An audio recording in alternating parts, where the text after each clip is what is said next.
आप देख रहे हैं अखंड भारत समाचार 24।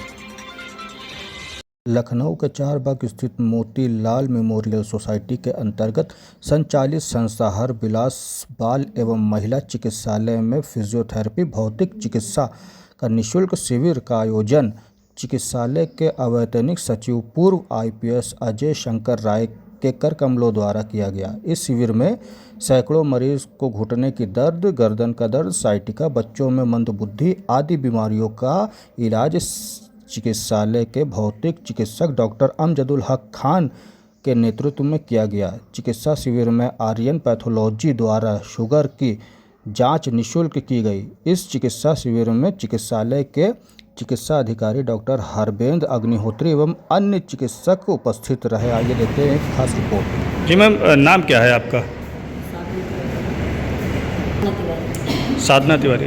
क्या हुआ है आपके जो बच्चा है उसको क्या हुआ था जो कि आप यहाँ ट्रीटमेंट कराने के लिए लाई हैं फिजियोथेरेपी का? बच्चा चल फिर नहीं पाता था, बच्चा बिल्कुल कोई उसकी मूवमेंट नहीं था। जब बच्चा हुआ था इसको जो है हो गया था, मतलब आँखें बिल्कुल खुली रहती थी और कोई मूवमेंट नहीं था। सब जगह से पूरे लखनऊ में सब दिखा के सब जगह जवाब हो गया था। जब इसी दिन का था अच्छा। तो पहले डॉक्टर साहब के वहाँ सब जगह जवाब हो गया। तब यहाँ पे लाए तो डॉक्टर साहब ने देखा तब तो बैठ उठ कुछ भी नहीं पाता था, बच्चे भी कोई मूवमेंट नहीं था। मेडिकल कॉलेज में दिखाया तो उन्होंने मना कर दिया था। मेडिकल कॉलेज में दिखाया था आपने? जी, माला डॉक्टर को दिखाया भी था, इलाज भी करवाया तो उन्होंने मना कर दिया कि बच्चे में अब कोई मूवमेंट नहीं होगा, आप ले जाइए घर, जितने दिन भी बच्चा जिंदा रहता है उतना ठीक है। तो फिर उनको डॉक्टर साहब मिले तो डॉक्टर साहब से लाए तो 1 महीने कराया, बिल्कुल ठीक हो गया बच्चा।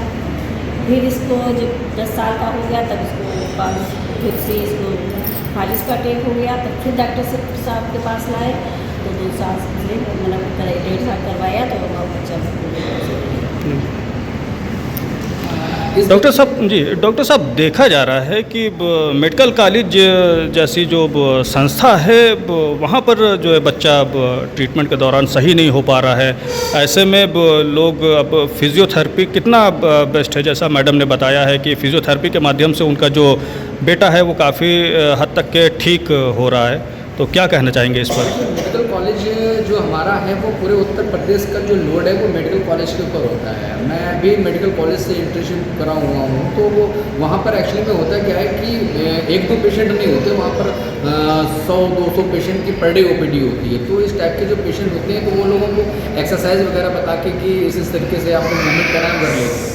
लेकिन अगर कंटिन्यूसली फिजियोथेरेपी अगर हो तो घर पर आने के बाद फिर आपके पेरेंट्स जो है इतना कर नहीं पाते, पेरेंट बच्चों के साथ में तो रिजल्ट मिल नहीं पाता। इस बच्चे के साथ में भी यही हुआ।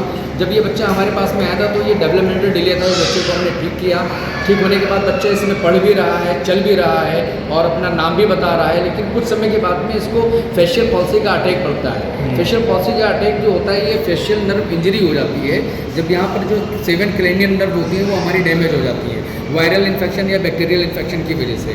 और उसके बाद फिर इस बच्चे को हमारे पास में जब लेके आए तो हमने इस बच्चे को फेशियल पॉल्सी अपने बिल्कुल ठीक कर दी है। अभी ये अपने आप से बोल भी लेता है, अपनी आँख को झुका भी लेता है और सोते समय इसकी आँख भी प्रॉपर वे में बंद हो रही है। अभी पेशेंट हमारे पास रिकवरी में। जी, कहा जा सकता है कि अगर माता पिता जो है थोड़ा संयम से काम लें तो फिजियोथेरेपी के माध्यम से जो है कोई भी बीमारी हो वो सही हो सकती है। बिल्कुल सही। अगर थोड़ी सी जागरूकता और बढ़ाई जाए तो लोग फिजियोथेरेपी को और भौतिक चिकित्सा को बहुत अच्छे से समझ सकेंगे। और जबकि इसका कोई साइड इफेक्ट भी नहीं है? इसका कोई साइड इफेक्ट नहीं है sir. Without medicine, without surgery, only for भौतिक मतलब अपने हाथों से। और जो इक्विपमेंट्स हमारे पास में रखे हैं इनका भी कोई साइड इफेक्ट नहीं है। ठीक है।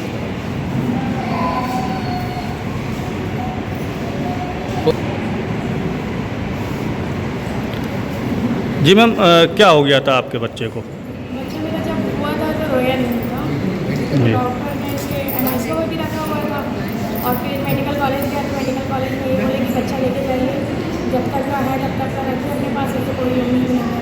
अच्छा। रस्तोगी क्या आना है, डॉक्टर में रस्तोगी, तो उन्होंने यहाँ रिफ़र किया कि डॉक्टर खान के पास आप जाइए, फिजियोथेरेपी होगी। तब से यहाँ आए हैं तो अभी तो हमारे बच्चे बैठने भी लगा है, बोलने भी लगा है। जी, मतलब इम्प्रूवमेंट हो रहा है आपके बच्चे में, तो आप इलाज से खुश हैं? जी बहुत। ठीक है, नाम क्या है आपका? कैटेशा बाबा। इसमें बोलो, टीवी चल रही, क्या नाम है बिटिया आपका? टीवी चल रही, बोलो टीवी में, आप टीवी में दिखाई होगे, बोलो नहीं, जी बोलो। जी, नाम क्या है आपका? पूजा पांडे। जी, क्या समस्या हो गई थी आपकी बिटिया को? गले की मसल टाइट है और ये एक साइड को पैरालाइज है। अच्छा, तो कहीं आपने जी हाँ, मुंबई। मुंबई से आप आई हैं लखनऊ? तो मुंबई में क्या इलाज नहीं हुआ था? मुंबई मायके है, यहाँ लखनऊ रहते हैं। लखनऊ में रहती हैं जी। वहाँ इलाज कराने गए थे कहाँ पर? मुंबई में। तो मुंबई में इलाज नहीं हुआ? हुआ तो थोड़ा बहुत एक्सरसाइज और ये सब बोले हैं कि यहाँ लेके आए। अच्छा, वहाँ कम आराम नहीं हुआ, यहाँ थोड़ा आराम लग रहा है। मुंबई में आपने इलाज करवाया था तो वहाँ पे जो है रिलीफ नहीं मिला, तो आप लखनऊ आई हैं जी। तो आप ठीक है आपका बच्चा? अब हाँ, थोड़ा बोल लेता है अब? ये यार पलक नहीं लगती और ये गर्मी से मसल टाइट। ठीक। हमारे समक्ष मौजूद हैं डॉक्टर अमजदुल हक खान जी, जो कि एक फिजियोथेरेपिस्ट हैं। फिजियोथेरेपिस्ट तो है ही हैं, साथ में इन्होंने कई ऐसे जो बालक हैं, नवजात शिशु है जो कि बोल नहीं पाते, चल नहीं पाते, उनकी भी फिजियोथेरेपी के माध्यम से उनको भी नई ज़िंदगी दी है। तो आज इन्होंने अपने क्लिनिक पे कुछ कैंप लगवाए हैं। किस तरीके का कैंप है और जानने की कोशिश करते हैं। जी डॉक्टर साहब, हमारे चैनल में आपका बहुत बहुत स्वागत है। जी शुक्रिया, थैंक यू। आज जो आपने ये कैंप लगवाया है, ये किस तरीके का कैंप है और क्या आप बताना चाह रहे हैं इस कैंप के माध्यम से जनता को? ये मोतीलाल मेमोरियल सोसाइटी की एक संस्था है, उसमें संचालित ये हमारी संस्था है हरविलास बाल और महिला चिकित्सालय। इसमें हमने फिजियोथेरेपी का जो आज कैंप लगवाया है, वो फिजियोथेरेपी के बारे में लोगों तक पहुंचाना, फिजियोथेरेपी के बारे में लोगों को जागरूक करना। एक्चुअली में हमारे यहाँ अभी लोग फिजियोथेरेपी के बारे में पूरी तरीके से भौतिक चिकित्सा के बारे में, जिसको हम हिंदी में कहते हैं, नहीं जान पाते हैं। वो ये सोचते हैं कि फिजियोथेरेपी में सिर्फ एक एक्सरसाइज होती है, जबकि ऐसा नहीं है। इसके पहले भी आपके चैनल के माध्यम से मैंने कई बार कहा है कि जो बच्चे सेरेब्रल पॉल्सी से ग्रसित होते हैं, अगर उन पेशेंट्स पर अगर हमें प्रॉपरली स्टार्टिंग से अगर हमें वो ट्रीटमेंट करने को मिल जाता है, तो हम लोग इस लायक बच्चे को कर देते हैं कि कम से कम बच्चा अपने आप से खाना खा सके, अपने आप से जो दैनिक कार्य होते हैं वो अपना आप से कर सके। जी, क्या फिजियोथेरेपी के माध्यम से सर्वाइकल और भी जो रीढ़ की हड्डियों में जो नसों की जो प्रॉब्लम होती है, बल्ज हो जाती है नसें, क्या सही हो सकती है? जी बिल्कुल, बढ़िया आपका सवाल है। देखिए, आजकल जो आपने सर्वाइकल स्पॉन्डिलाइटिस के बारे में कहा, तो सर्वाइकल स्पॉन्डिलाइटिस के बारे में मैं आपको बता देना चाहता हूँ कि इस समय जो इतने बड़े बड़े हैवी वेट हेलमेट लगा के लोग जो चलते हैं, उनमें सर्वाइकल स्पाइन पर प्रेशर पड़ता है। और जब सर्वाइकल स्पाइन पर प्रेशर पड़ता है तो वहाँ से हमारी सारी वर्टिब्रा के पास से सारी नर्व निकलती हैं और वो हमारी पूरी बॉडी को संचालित करती हैं, वो सारी नर्व। और उसमें से अगर सर्वाइकल पर प्रेशर पड़ रहा है, उसमें अगर कोई एक भी नर्व अगर कंप्रेस हो रही है, तो वो हमारे राइट हैंड या लेफ्ट हैंड में सुन्नपन उसकी है उसमें आ जाता है। उसके अलावा पेशेंट को वॉमिटिंग फील होती है, चक्कर भी आता है। तो आजकल नई जनरेशन में भी सर्वाइकल स्पॉन्डिलाइटिस के बहुत ज़्यादा मरीज हम लोग को देखने को मिलते हैं। और आजकल की जो पढ़ाई लिखाई है उसमें भी कंटिन्यूसली 5-5, 6-6 घंटे लोग गर्दन झुकाकर पढ़ते हैं, अपने पास्चर को सही नहीं रखते हैं। तो हमारा उद्देश्य है कि हम सर्वाइकल स्पॉन्डिलाइटिस को ख़त्म करने के लिए उनके पास्चर को ठीक करें और पेशेंट को बताएं कि फिजियोथेरेपी में हम जो हमारी नेक की मसल्स होती हैं उनको कैसे हम एक्टिव करें, क्योंकि उनका कोई वर्क नहीं होता।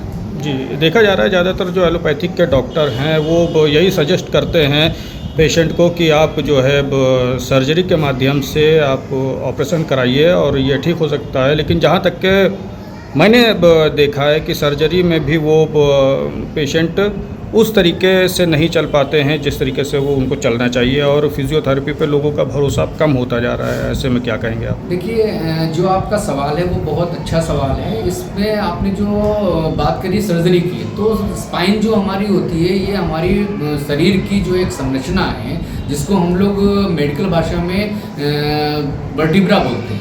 वर्टिब्रा के आसपास से हमारी पूरी बॉडी को संचालित करने की सारी नर्व निकलती हैं। अगर वहाँ पर किसी तरह का कोई फ्रैक्चर होता है या कोई नर्व कंप्रेशन होता है, जैसे आपने पूछा डिस्क बल्ज है या स्लिप डिस्क है, लंबर स्पाइंडोलाइटिस है, तो वहाँ पर जब हम देखते हैं कि पूरी तरीके से लोअर लिम्ब पैरालाइज हो गया है, तब हम लोग ऑपरेशन के लिए पेशेंट को सजेस्ट करते हैं। अन्यथा हम लोग पेशेंट को ऑपरेशन के लिए सजेस्ट नहीं करते हैं, उन्हें राय नहीं देते हैं, क्योंकि ये एक जटिल सर्जरी होती है और ऑपरेशन के बाद भी गारंटी नहीं होती है कि पेशेंट को चल सके फिर सके। उसके बाद भी फिजियोथेरेपी की ज़रूरत पड़ती है और हम लोग फिजियोथेरेपी कराते हैं। उनकी जो मसल्स में कमज़ोरी आई है, उनकी मसल्स में हम लोग ताकत लाने की कोशिश करते हैं और पेशेंट को पुनः हम लोग चलाने की कोशिश करते हैं। उसकी बिगड़ी हुई स्थिति को सही करके उसको सही करने की कोशिश में लगातार फिजियोथेरेपी हम लोग करते रहते हैं और यही हमारी उद्देश्य है कि हम फिजियोथेरेपी के बारे में लोगों को जागरूक कर सकें कि वो हमारे फिजियोथेरेपी की तरफ बढ़ें, ना कि एलोपैथ और सर्जरी की तरफ जाएं। तो क्या संदेश देना चाहेंगे हमारे चैनल के माध्यम मैं आपके चैनल के माध्यम से हमारे लखनऊ में और आसपास जो हरविलास बाल महिला चिकित्सालय के जो लोग हैं, मैं उनको ये राय देना चाहूँगा कि सबसे पहले तो वो दवाइयों से जो पेन किलर है इसमें पूरी तरीके से मतलब बंद कर दी गई है, तो उनसे बचें और फिजियोथेरेपी के लिए वो हमारे पास में आकर कभी भी परामर्श ले सकते हैं। और जागरूकता के माध्यम के लिए ही हमने आपका चैनल चुना है कि ताकि लोगों तक ये बात पहुंच चुके कि फिजियोथेरेपी को आप सिर्फ एक्सरसाइज मत समझें। फिजियोथेरेपी एक ऐसी चिकित्सा पद्धति है जिसमें ना कि हमें सर्जरी कराने की ज़रूरत होती है, ना ही बहुत ज़्यादा हमें पेन किलर खाने की ज़रूरत होती है। अगर ज़रूरत होती है तो हमें नेचुरल विटामिन की ज़रूरत होती है, जो हमें बाहर प्राकृतिक जो दे रही है हमें वहाँ से लेना चाहिए। ठीक, धन्यवाद आपका।